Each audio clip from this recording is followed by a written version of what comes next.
पाचोऱ्यातील फौजी जवान लग्नाच्या बोहल्यावरून उतरताच देशाच्या ऑपरेशन सिंदूरसाठी रवाना। हळद फिटली नाही, मेहंदी मिटली नाही, काँग्रेस अध्यक्षांना अश्रू अनावर झाले। जळगाव मागील आठवड्यात काश्मीर पहलगाम येथे झालेल्या पाकिस्तानी दहशतवादी हल्ल्याच्या निषेधार्थ भारत सरकारने 7 मे रोजी सिंदूर ऑपरेशन यशस्वी केले आहे।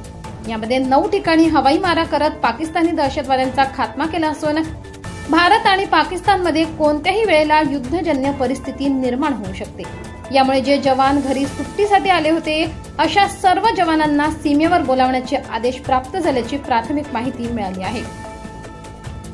यामध्ये जळगाव जिल्ह्यातील पाचोरा तालुक्यातील खेडगाव नंदीचे गावातील असलेल्या मनोज ज्ञानेश्वर पाटील यांचा चिरंजीव सौभाग्यवती कांक्षिणी यामिनी हिच्याशी नुकताच 5 मे रोजी विवाह संपन्न झाला होता। परंतु विवाह झाल्यानंतर तात्काळ त्यांना सेवेमध्ये रुजू होण्याचे आदेश आले आहेत। मनोज याने आपल्या अर्धांगिनीला परत येण्याचा विश्वास देऊन देशाची सेवा करण्याचा मार्ग निवडला असून देशसेवेची धाडस दाखवून पुन्हा आपल्या नियुक्तीच्या ठिकाणी रवाना झाला आहे। या धाडसी निर्णयाचे सर्वत्र परिसरात मनोज पाटील यांचे अभिनंदन व कौतुक करण्यात येत आहे। यावेळी काँग्रेस तालुका अध्यक्ष सचिन सोमवंशी यांनी जवान मनोज पाटील यांच्या घरी जाऊन सत्कार केला। युद्ध होऊ नये आणि जवान परत यावा म्हणून परमेश्वराला प्रार्थना केली। पाटील परिवाराला धीर देत आपल्या उत्तर महाराष्ट्रातील हा अभिमानाचा दिवस आहे। देशाच्या सुरक्षिततेसाठी जवान मनोज पाटील यास हळद फिटली नाही आणि मेहंदी मिटली नाही अशा स्थितीत कॉल येणे हा सर्वांसाठी अभिमान वाटावा असा प्रसंग असल्याचे शेवटी श्री सोमवंशी म्हणाले। पाचोरा शहरातील स्वर्गीय राजीव गांधी कॉलनीत सध्या मनोज पाटील यांचा रहिवास होता। तेथूनच ते रवाना झाले।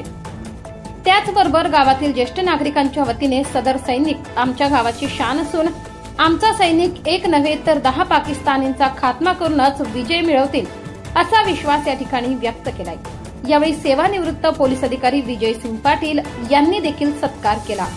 पाचोरा रेल्वे स्थानकावर जवान मनोज पाटील यास देशाच्या सरहद्दीवर रवाना करताना आई वडील आणि पत्नी भाऊ सह काँग्रेस तालुका अध्यक्ष सचिन सोमवंशी यांनी फौजी जवान ऑपरेशन सिंदूरसाठी रवाना होताना पाचोरा रेल्वे स्थानकावर अश्रू अनावर झाले। इतरांचे अश्रू अनावर झाले होते। News network Shahada.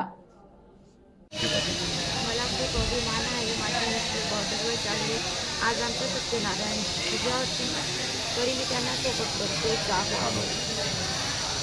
देशाचं संरक्षण महत्त्वाचं वाटतं तुम्हाला? देशासाठी जागा काय सांगणार? ठीक आहे।